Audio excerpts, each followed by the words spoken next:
anxiety producing, and maybe she just had like a heart attack in her sleep. I mean, they could have explained a lot of things away. My fear was that they were going to try to attack her character. Sure. And I hate that so much. And he just kind of struck me as the kind of guy that was going to go for it. So I haven't seen his family. It doesn't appear that Brian Walsh's mom or... It's really strange because, at the pre-trial, hearings and whatnot, she wasn't able to sit in on court because she was a witness. But I don't recall her being on the stand. I don't think she was. No, she was. Well, maybe she was supposed to be. Maybe. Of course. So if the defense had planned, then you wouldn't be able to sit. Right. Yeah, that's why. Mm-hmm. Interesting, And right? family would have all been presumably character witnesses. So do you think this move by the defense now shifts your feeling of which direction things are going to go? No, I still think that he's going to be found guilty. I always have concerns, because there's no body and there is no way to prove how she died, right? The tissue that the medical examiner was able to get isn't going to tell anybody how she died, right? Yeah. And what's interesting to me though is that the defense was able to say, she died of the sudden death syndrome. How do they know? How are they able to say that? Well, I mean, that's what I've been jumping up and down, and asking our forensic expert, Joseph Scott Morgan, and legal expert, Jared Ferrantino. But Jared had said, well, you can put him up and it's kind of a circle. How do you prove the unprovable? Right, and that's the scary thing, Courtney, is how do you prove the unprovable? There's no body, there's no way to know how she died. So could the jury come back and say, of course Anna's died, Brian, and they don't know he pled guilty to dismembering her. They don't know that. I forgot about that. That changes it for me. That's a good reminder. So even the jury currently that's been hearing all of this nonsense and his lack of a defense, they are unaware at this exact moment that he has admitted to dismembering the body. As far as I know, yes. But then what's the logic when they're hearing all this evidence of buying a saw and buying all that kind of stuff?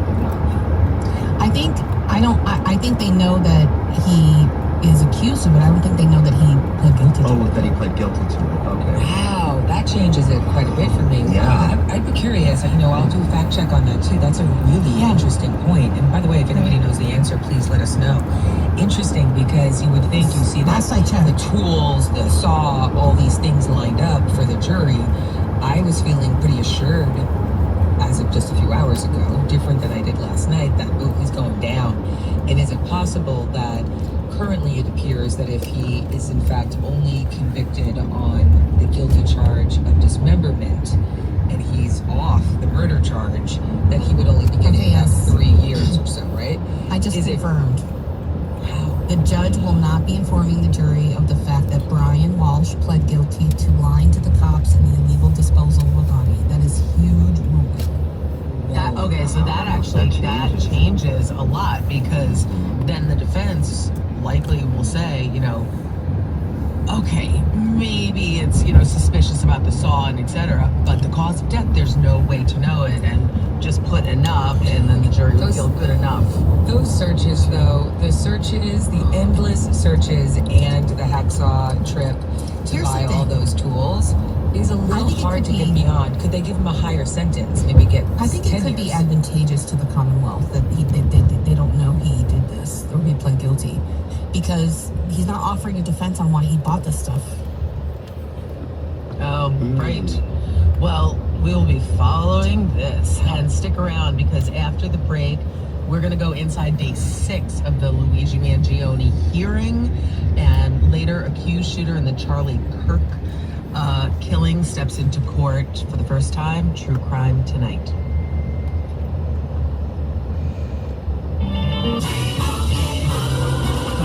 Doug, there's nowhere I wouldn't go to help someone customize and save on car insurance with Liberty Mutual, even if it means playing in a football game. Boo! 42! You're going down, Doug! Oh yeah? Your price on car insurance when you customize and save is going down. Hi!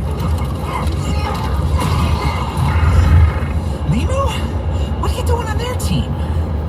Only pay for what you need at libertymutual.com. Liberty, liberty, liberty, liberty. You know that Big Bargain detergent jug is 80% water, right? It doesn't clean as well. 80% water? I thought I was getting a better deal because it's so big. If you want a better clean, Tide Pods are only 12% water. The rest is pure concentrated cleaning ingredients. Oh, let me make an announcement. Attention shoppers, if you want a real deal, try Tide Pods. Stop paying for watered-down detergents. Pay for clean.